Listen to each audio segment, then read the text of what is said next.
சமீபத்தில் இலங்கை போயிருந்தேங்க.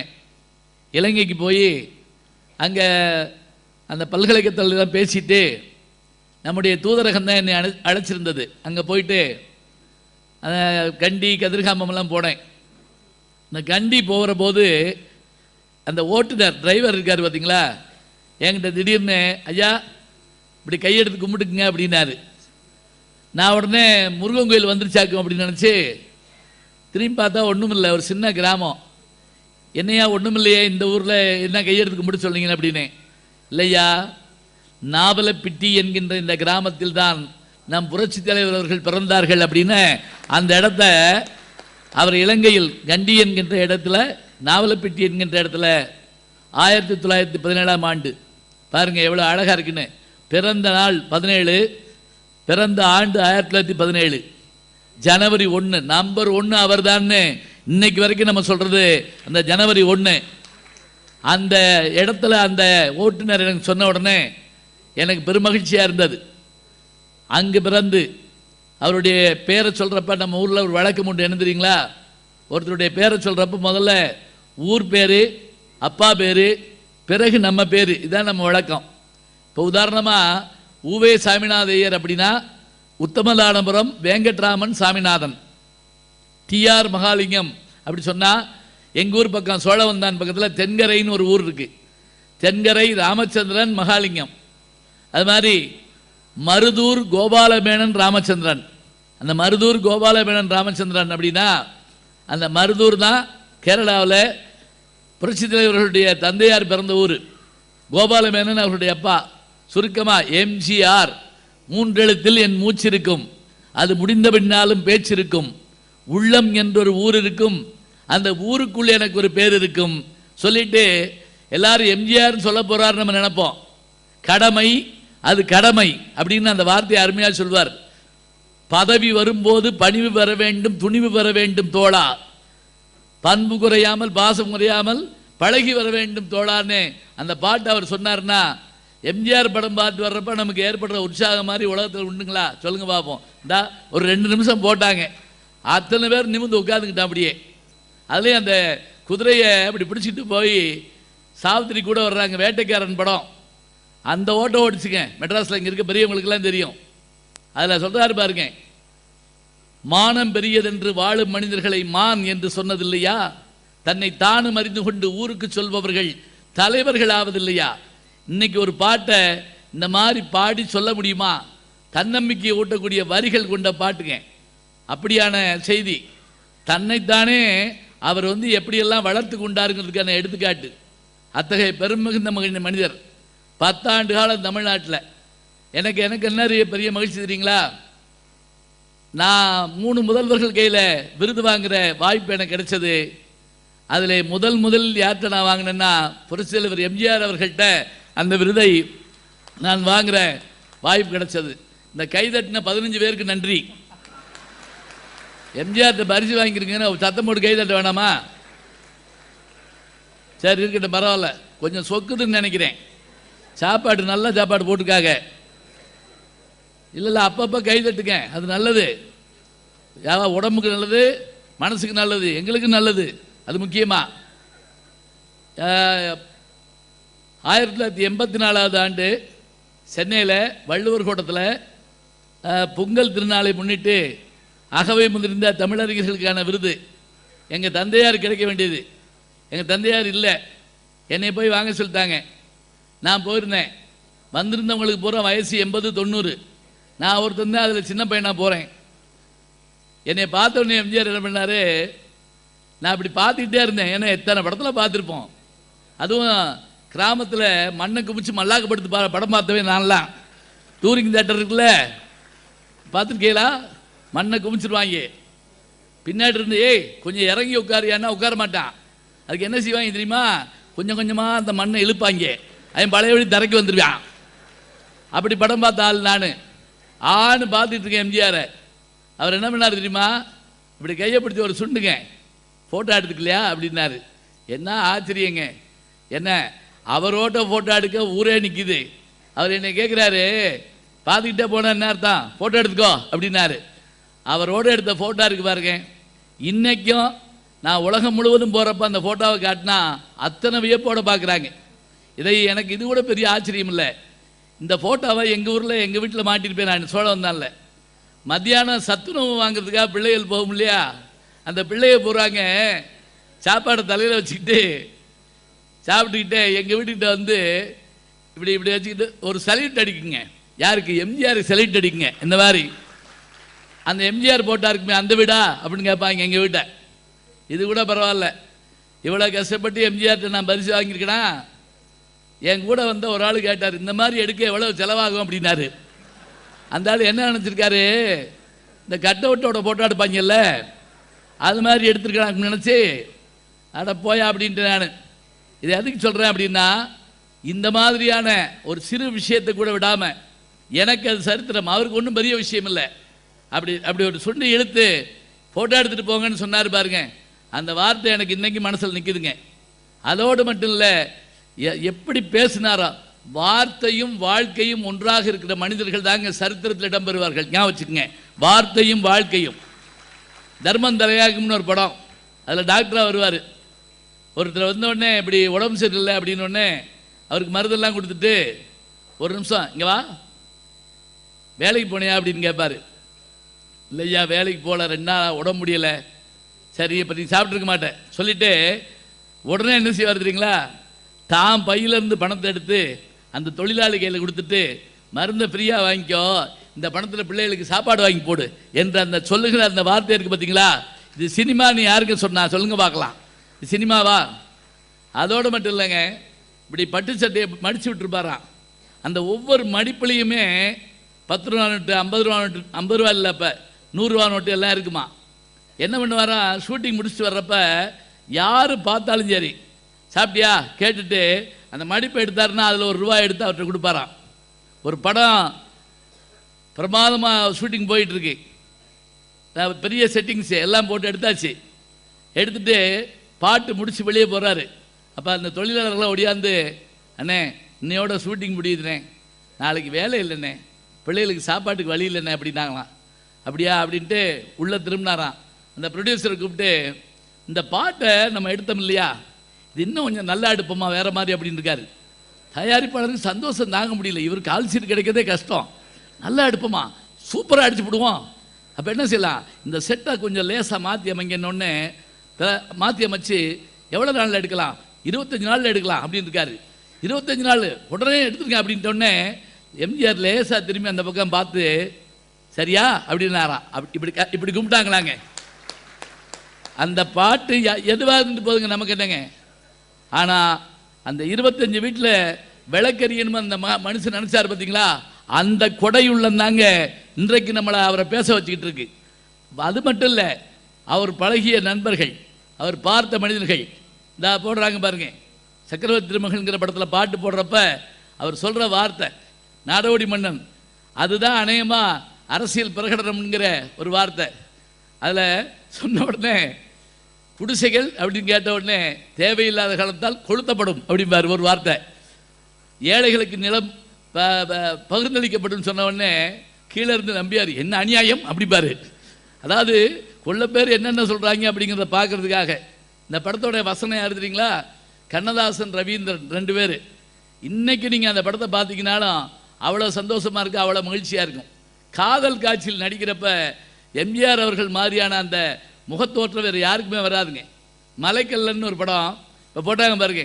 எத்தனை காலம்தான் ஏமாற்றுவார் இந்த நாட்டிலே, சொந்த நாட்டிலே, நம் நாட்டிலே. இது பாருங்க, இன்னைக்கு நல்லா இருக்குன்னா நாடு இன்றைக்கு அப்படித்தான் இருக்குன்னு அர்த்தம், வேற ஒன்றும் இல்லை. அழகான வார்த்தை. அதில் பானுமதி நின்றுட்டு இருப்பாங்க, பேசிகிட்டு இருப்பார் எம்ஜிஆர்.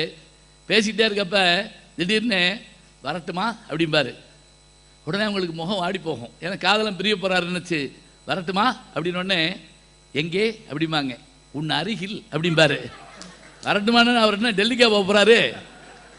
இது ரொம்ப பேருக்கு புரியல இன்னைக்கு. இந்த பக்கம் இங்கே இருங்க, என் கூடவே வரணும் நீங்கள், சரியா?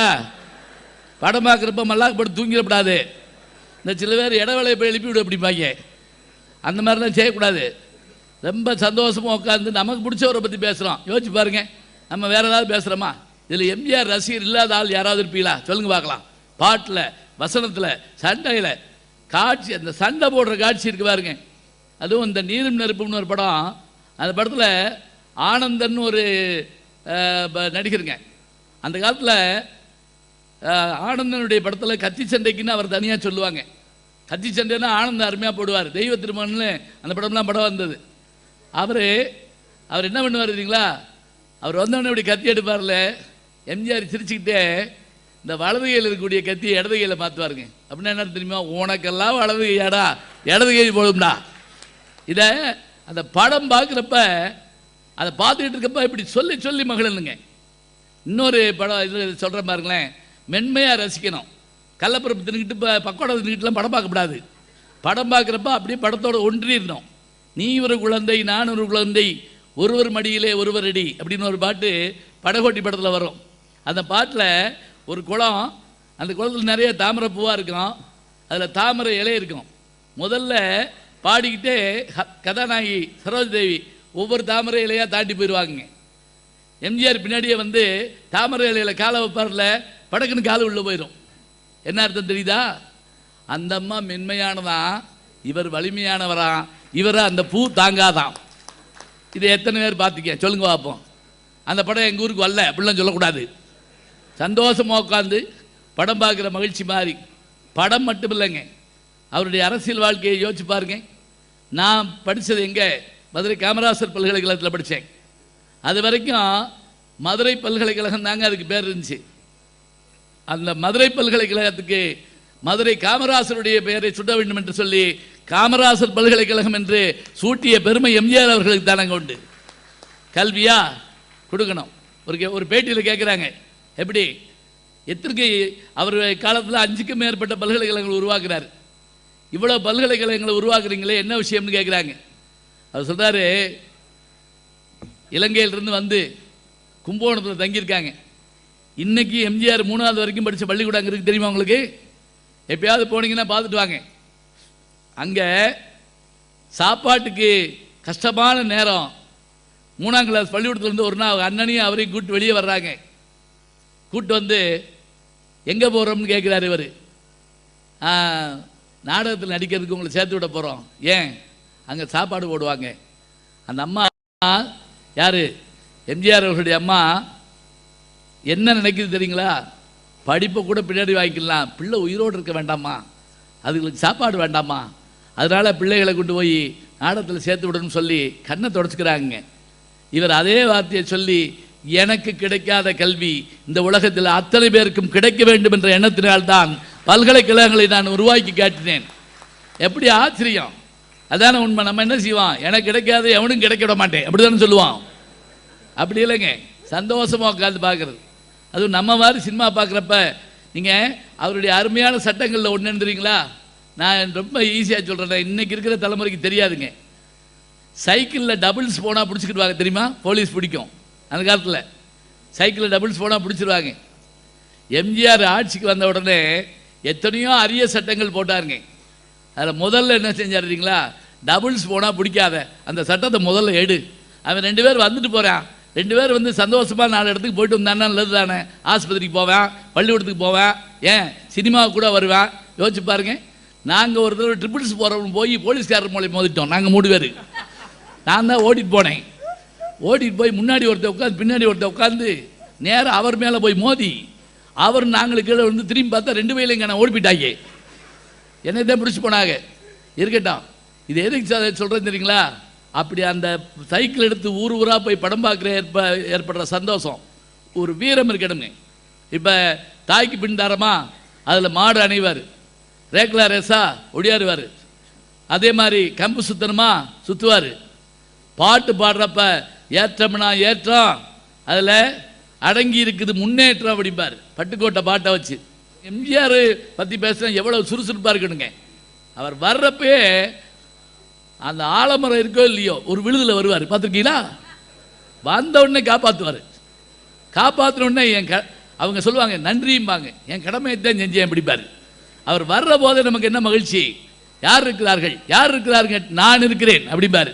எங்கள் வீட்டு பிள்ளை படம் பார்த்தீங்கன்னா ஒரு பக்கம் சோகமான எம்ஜிஆர், நம்மளையெல்லாம் காப்பாற்ற யார் இருக்கா யார் இருக்கான்னு பண்டரி பாய் அவங்களும் சொல்லிக்கிட்டு இருக்கப்ப அடுத்த ஷாட் என்ன தெரியுங்களா? சடார்னு அப்படி தள்ளிட்டு ஒரு குத்து விடுவாருங்க எம்ஜிஆர். நான் இருக்கேன் அப்படிம்பாரு.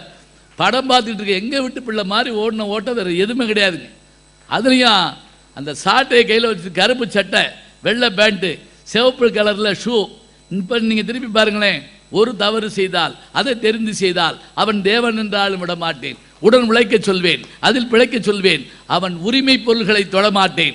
எவ்வளோ அருமையான வார்த்தைங்க இதெல்லாம். யார் இன்னைக்கு சொல்லுவா? இன்னைக்கு சில பாட்டு பாடுறாங்க, நமக்கு ஒன்றும் புரிய மாட்டேங்குது. ஒரு குழந்தைகிட்ட ஒரு பாட்டு பாடுமா அப்படின்னேன். ஆளுக்கு மூட்டை மீனாட்சி மூஞ்ச கழுவி நாளாச்சு அப்படின்னு செய். இப்படி ஒரு பாட்டை நம்ம எங்கேயாவது கேள்விப்பட்டிருக்கோம்ல? அவள் தான் அழுக்கு மூட்டை மீனாட்சி மூஞ்ச கழுவில், அவட்ட போய் ஏன் பேசுகிற நீயே? இதைத்தான் நம்ம பாதி பாட்டாக வச்சுருக்கோம். இப்போ நான் சொன்ன மாதிரி நம்ம சந்தோஷமாக படம் பார்த்த காலங்களை பற்றி தான் நான் சொல்கிறேன். ஒன்றும் இல்லைங்க, மேட்னி ஷோ போகிறதுக்குன்னு ஒரு டீம் இருக்கு பண்ணுறீங்களா, மத்தியான காட்சி. இப்போ அதெல்லாம் காணவே காணும். ஒரு ஷோ ஓடினாலே ஆச்சரியம்ன்றாங்க. வெற்றிகரமான முதலாவது நாளுங்கிற அதோடு தூக்கிறாங்க அப்படியே. அந்த படத்தை ஒரு 7 பேர் உட்காந்து பேசிக்கிட்டு, இது மாதிரி யாரும் எடுக்க முடியாது, 10 கமாண்ட்மெண்ட்ஸ் எடுத்தவங்க கூட இப்படி பேச மாட்டான், அப்படி உட்காந்து பேசிக்கிட்டு இருக்காங்க. நம்ம அந்த படத்துக்கு வர்ற அழகு இருக்கு பாருங்க, சைக்கிளில் 2 பேர் 3 பேர் வேகமாக வந்து சைக்கிளில் தள்ளி விட்டுட்டு திடுத்துட்டு ஓடியாது இந்த ஸ்க்ரீனை திறந்து அப்படியே நிற்போம் தெரியுமா? ஏன்னா இருட்டில் கண்ணு தெரியாது. அதில் சில பேர் வெறும் இடத்துல நிலால் நடக்கிற மாதிரி நடப்பாங்க, காலை அப்படி தூக்கி வச்சு. அங்கே படியும் இருக்காது, ஒன்றும் இருக்காது. அதில் சில பேர் தடுக்கி விழுந்து எல்லாரு காலையும் தொட்டுக்கு முட்டுக்கிட்டே போவாங்க அப்படியே. இன்னும் சில பேர் இருக்கட்டும் அப்படிமா. அதில் இன்னும் சில பேர் நேரம் நம்மகிட்ட வருவாங்க, பார்த்துருக்கீங்களா? வந்து மூக்கை தடவி பார்ப்பாங்க, ஆள் இருக்கா அப்படின்னு கேட்பான். ஏன்னா மூக்கு இருந்தால் ஆள் இருக்க மாட்டானா? நமக்கு என்ன கோபம்னா அதுக்குள்ளே 2 சீனை மறைச்சி விட்டான். இப்போ இந்த சீனுங்கிற வார்த்தையெல்லாம் சொல்ல முடியலைங்க. ஏன்னா எங்கள் ஊர் பக்கம் இது சீன்னு சொன்னால் என்னென்னா, அது ஒரு மாதிரி மலையாள படத்தில் வரக்கூடிய காட்சி போட்டிருக்கு. இது எனக்கு தெரியாது. நான் கம்பராமாயணத்தில் ஒரு சீன் அப்படின்னேன். ஒரு பையன் எந்திரிச்சு, கம்பராமாயணத்தில் சீன் இருக்காயா அப்படின்னா, சரி ஏதோ உளறிக்கிட்டு போட்டிருக்கு அப்படின்னு நினச்சி நீ உட்காருப்பா அப்படின்ட்டேன். இப்போ இந்த பக்கத்தில் உட்காந்தான் பாருங்க, என்ன செய்வேன், நம்மளை போட்டு படுத்துவேன். அப்படி படம் அப்படியே போட்டாங்களா அப்படிம்பா. ஒருத்தர் நல்ல வெத்தலை வாக்கு போட்டு இருக்கான், வெளியே போய் துப்புனா படம் போயிடும், துப்பாமல் இருக்க முடியல. பக்கத்தால் கூப்பிட்டு கேட்டான், அப்படின்னா இது எங்கே போய் துப்பண்ணா? அவன் சொன்னான், எதுக்கு போய் வெட்டியே வெளியே துப்புற, பக்கத்தில் உட்காந்துங்க பையில் துப்பி விடு அப்படின்ட்டு இருக்கான். இவன் உடனே ஐயோ அவன் அடிப்பா அப்படின்னா. என்ன அடிப்பாங்கிற, 1/2 மணி நேரமாக நான் உன் பையில் தான் துப்புறேன், நீ அடிச்சியா? ஏன்னா சினிமா பார்த்துக்கிட்டு இருக்கப்ப சினிமா நம்மளை அப்படி உண்ணாக்கிரும். அது கிராமங்களில் கிழவிகள் படம் பார்க்குற பார்த்துருக்கீங்களா? அலிபாபா 42 ஓடிக்கிட்டு இருக்குங்க, கடைசின்னு வந்துருச்சு. வீரப்பா பானுமதியை குதிரையில் கடத்திட்டு போகிறாரு. எம்ஜிஆர் வர்றது கொஞ்சம் லேட் ஆயிடுச்சு. ஓடியாந்து அவர் குதிரையில் குதிச்சு விரட்டிட்டு வர்றாரு. வீரப்பா குதிரை முன்னாடி போகுது. திடீர்னு வீரப்பா குதிரையை திருப்பிட்டாருங்க. கீழே இருந்து 10 கிழவி எந்திரிச்சு இங்கிட்டு அப்படின்னு கத்துதுங்க. எம்ஜிஆர் வேற பக்கம் போயிடுவாராம். படம் எப்படி பார்க்குறான்? இப்போ படம் பார்க்குறவங்கள பார்த்தா, நான் அன்றைக்கி சத்யம் தேட்டரில் மெட்ராஸில் பார்த்தேங்க. ஒருத்தன் காதில் மாட்டிருக்கான், கண்ணில் என்னம்மா மாட்டிருக்கான், கையில் ஒரு பாட்டில் வச்சுருக்கான், கையில் ஒரு இவ்வளோ பெரிய இது தலானி மாதிரி ஒரு பாப்கார்ன் வச்சுருக்கான், 2 செல்லு வச்சுருக்கான், திங்கிறான், குடிக்கிறான், கேட்குறான். இவன் படமாக பார்ப்பேன், யோசிச்சு பாருங்க. எனக்கு அவனை சப்பு சப்புன்னு இருக்கலாம் போல இருந்துச்சு. படம் பார்த்தா படத்தோட ஒன்ற வேணாமா? குதிரையில் அப்படியே போக வேணாமா, வர வேணாமா? இத்தனை விஷயங்கள், எத்தனை பெரிய இதுங்க. அவரை பார்க்க போகிறதுக்கும் அவரோட பேச போகிறதுக்கும் அவரோட கை கொடுக்க போகிறதுக்குமாக உலகமே காத்திருக்கக்கூடிய ஒரு பெருமகனார். அவருடைய அந்த எல்லா பெருமைக்கு காரணம் அரசியல் வாழ்க்கையா திரையுலக வாழ்க்கையான்னா இப்போ பட்டிமன்றம் தொடங்குது. இன்னொன்று கொண்டு வர்றாங்க, அப்படியா? வேலை கட்டு போயிருமாம்மா, சரி மடிச்சு பையில் வைங்க, அப்புறம் சாப்பிட்டுக்குருவான். இருக்கட்டும்யா, இருக்கட்டுமா. வச்சுருங்க. நீங்கள் இதுவாக இருந்தால் அப்புறமேட்டு சாப்பிட்டுக்குறோம். ஏன்னா கேமராவில் வந்துக்கிட்டே இருக்கீங்க நீங்கள். இப்படி வேறு முன்னாடி வச்சு விட்டாலும் எப்படி பேச்சு ஓடும்? பரவாயில்ல இருக்கட்டும். ஐயா காப்பி குடிச்சிட்டீங்களா? சரி, இப்போ ஆரம்பிச்சலாம். ஐயா புரட்சி தலைவர் பொன்மனச்செம்மல், அதுவும் அவரை பற்றி சொல்கிறதா எப்படி சொல்லணும் தெரியுங்களா? ஒரு வார்த்தையை சொல்லி தொடங்கிறீங்க. அதாவது அவர் அமரரான போது அவருடைய அந்த உடம்பு வந்துட்டு இருக்கு. லட்சக்கணக்கான பேர் அவரை அப்படியே பார்க்கறதுக்கு நின்றுட்டுருக்காங்க. அப்போ தொலைக்காட்சி கொஞ்சம் தான் இருக்குது. வானொலியில் அவரை பற்றி சொல்லிக்கிட்டே இருக்காங்க. இதோ அவருடைய அந்த உடலை கொண்டு வந்து கொண்டிருக்கிறார்கள், இப்படி சொல்லிக்கிட்டே இருக்காங்க. கடற்கரைக்கு வந்தாச்சுங்க. இப்போ இருக்கிற அந்த சமாதி இருக்குல்ல, அந்த இடத்துக்கு வந்தாச்சுங்க. அந்த உடனே சந்தன பெட்டியை மண்ணை தோண்டி இப்படி இறக்க போகிறாங்க. பேராசிரியர் ஐயா ஞானசுந்தரம், ஞானசுந்தரம் இன்னைக்கு இருக்கார் நம்மளோட. அவர் அந்த வர்ணனை பண்ணுறாருங்க. அவர் என்ன வர்ணனை பண்ணார் தெரியுங்களா? இத்தனை நாட்களாக மண்ணுக்குள் இருந்துதான் தங்கம் எடுப்பதை நாம் பார்த்திருக்கிறோம். முதலில் ஒரு தங்கத்தை மண்ணுக்குள் புதைக்கிறோம். அவர்தான் பொன்மனச் செம்மல் புரட்சி தலைவர்னு சொன்னால்